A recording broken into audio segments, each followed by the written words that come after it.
Setting and introduction. The story opens in the Galactic Council chamber on the space station, Nexus Prime. The galaxy's most powerful alien species gather for their monthly meeting. The chamber buzzes with the usual political talk, but today something different fills the air. Main characters introduced. Ambassador Keth, a tall, blue-skinned alien from the Vorian Empire, known for his sharp mind. Commander Nix, a reptilian warrior from the Sauron Collective, battle-scarred and proud Elder Bryn, an ancient, floating energy being from the ethereal dominion. Captain Ross, the lone human representative, quiet and observant. The whispers. Recently, strange stories have been spreading through the galaxy's trading posts, cantinas, and diplomatic channels. Aliens speak in hushed tones about human myths and legends. They share tales of humans who fought gods and won warriors who never surrendered, even facing impossible odds. A species that turned their entire planet into a fortress. Stories of humans who died rather than kneel to tyrants. The mockery. The alien delegates find these stories amusing. They laugh at the idea that humans, one of the youngest species in the galaxy, could have such violent and heroic myths. Keth chuckles. These humans and their wild stories. They claim their ancestors fought titans and monsters. Nix adds with a sneer. Primitive species always create grand tales to hide their weakness. Elder Bryn speaks thoughtfully. Perhaps these myths reveal something about their nature we should consider. Human response. Captain Ross sits quietly through the mockery. When asked about these stories, he simply says, "Every culture has its legends. Ours help us remember who we are." The aliens dismiss this as typical human humility. The threat emerges. The meeting is interrupted by urgent news. The Devourers, a mechanical alien race that consumes entire worlds, has begun moving toward the galaxy's core worlds. They have already destroyed 3 systems. The Galactic Council realizes they face their greatest threat ever. The Devourers. Technology is far superior to anything the galaxy has seen. Asterisk. Earth's hidden preparations. The scene shifts to Earth's Strategic Command, a massive underground facility beneath the Swiss Alps. Here, General Stone and his team have been monitoring galactic communications. Earth learned long ago that the galaxy saw them as weak, so they chose to appear harmless while secretly building the most advanced war machine the galaxy had ever seen. The human philosophy. Through Stone's briefing to his officers, we learn about humanity's approach to warfare. We study every enemy. Before they know we exist, we prepare for wars that may never come. We fight not just to win, but to ensure victory is permanent. The fleet revealed. Earth's Shadow Fleet exists in complete secrecy. Phantom class. Destroyers. Ships that can become invisible Titan-class battleships. Massive vessels built like mobile fortresses. Reaper-class fighters. Small, fast ships designed for precision strikes. The Excalibur, Earth's flagship. A massive dreadnought. Technology advantages. Earth's technology focuses on adaptive armor that learns from each hit. Quantum weapons that ignore shields. AI systems that think like human generals. Self-repairing ships that become stronger after damage. The decision. When news of the Devourer threat reaches Earth, the human government makes a choice. They will reveal themselves, but only partially. The galaxy will see enough to know humans are dangerous, but not enough to know how dangerous. Galactic panic. Meanwhile, the Devourers continue their advance. 3 more systems fall. The alien fleets that try to stop them are destroyed completely. The Galactic Council sends desperate messages to all member species, begging for help. The message. Earth sends a simple message to the Galactic Council. We will help. The aliens are confused. How can the weakest species in the galaxy help against an enemy that destroyed their strongest fleets? First revelation. Captain Ross reveals that Earth has been hiding its true military strength. The aliens don't believe him until he shows them footage of human ships, massive, dark vessels that seem to absorb light itself. Asterisk, the human fleet arrives. The human war fleet emerges from hyperspace at the edge of the Kepler system, where the Devourers are attacking. The sight terrifies both sides. Admiral Kane commands the human fleet from the bridge of the Excalibur. Unlike the colorful, elegant ships of other species, human vessels are dark, angular, and built for war. First contact with the Devourers. The Devourers, mechanical beings who view all organic life as fuel, are puzzled by human technology. Their scans can't fully penetrate human armor, and their weapons seem less effective than expected. Devourer Prime, the enemy leader, sends a message. New organics. You will be consumed like the others. Admiral Kane responds, "We've been waiting for you." The battle begins. The first engagement shows the galaxy, what human warfare looks like. Human ships don't retreat when damaged. They fight harder when a human ship is destroyed. Nearby ships don't flee. They avenge it. Human tactics are unpredictable, mixing honor with cunning tactical superiority.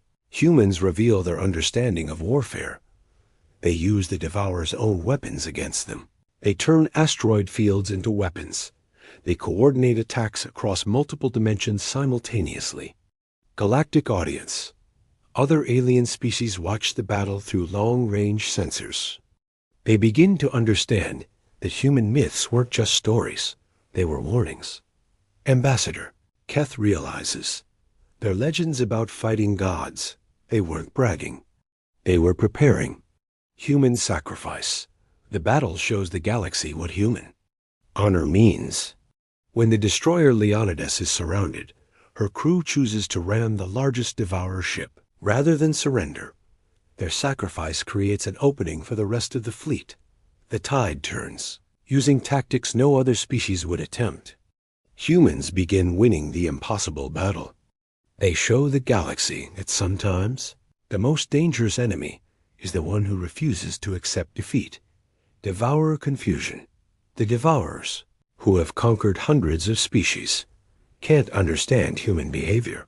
Their calculations can't predict actions based on honor, sacrifice, and stubbornness. Asterisk, the reckoning. The battle at Kepler ends with a human victory, but at great cost. Half the human fleet is destroyed, but the Devourer advance is stopped completely.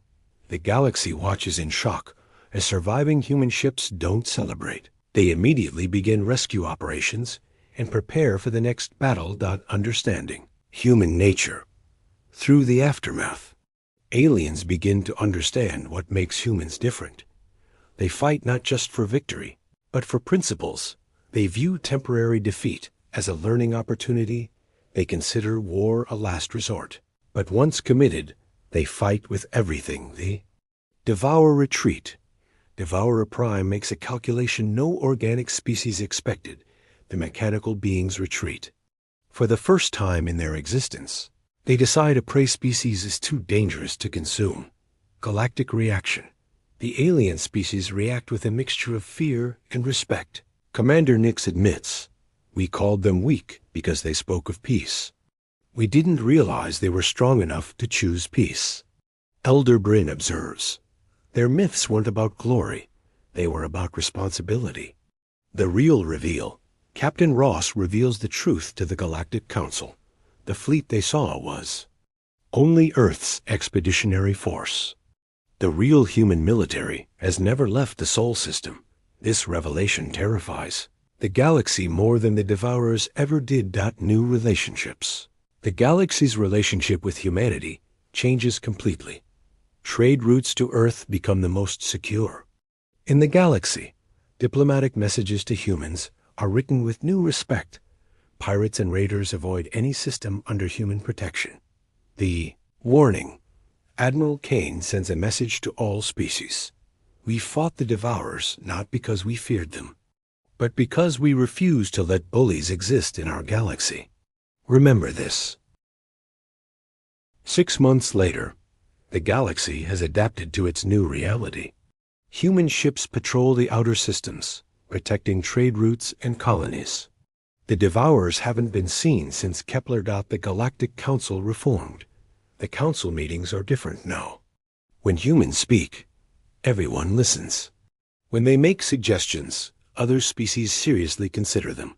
Captain Ross has become Ambassador Ross, and his quiet words carry more weight than the loudest speeches from other species. The Human Doctrine. Earth establishes the Human Protection Doctrine. Any species that attacks civilians will face human retaliation. Any species that destroys planets will be considered an enemy of humanity. Any species that commits genocide will be hunted to extinction. Fear and respect. The galaxy lives with a new understanding. Humans are not the strongest species, but they're the most dangerous. They don't want to rule the galaxy, but they will protect it. Their myths about never surrendering weren't boasts. They were promises. Devourer return. The Devourers attempt one final assault, targeting Earth directly. They believe that destroying humanity's homeworld will break their spirit. They are wrong. The Sol System defense. The attack on Earth reveals humanity's true strength. The Sol System isn't just defended. It's a fortress that took centuries to build. The asteroid belt has been converted into a massive weapon platform. Mars serves as a military base larger than most planets. The moon houses weapons that can destroy fleets. Earth itself is protected by shields that can withstand star-level attacks. The final battle. The Devourer's entire remaining fleet attacks Sol. The battle is visible from Earth's surface as humanity's home. Defense fleet emerges from hiding. Ships rise from Jupiter's moons, from Saturn's rings, from bases built inside asteroids. The galaxy realizes that humans didn't just hide one fleet. They hid an entire civilization dedicated to warfare, to absolute victory. The Devourers are not just defeated, they are completely destroyed. Their threat to the galaxy ends forever. The new galaxy. With the Devourer threat eliminated, the galaxy enters a new age. Trade flourishes under human protection. Scientific advancement accelerates with human cooperation. Wars between species become rare. Knowing humans will intervene. The lesson. The galaxy learned that human myths weren't just stories. They were the foundation of human character. Every tale of heroism, every legend of sacrifice, every myth about never surrendering shaped humanity into the species that saved them all. Final scene. The story ends in the same Galactic Council chamber where it began. The aliens no longer whisper about human myths. They share them with pride, knowing these stories represent the values that protect their civilization. Elder Bryn speaks the final words. We thought their myths were fiction. We learned they were prophecy. Epilogue. Humanity takes its place not as rulers of the galaxy, but as its guardians.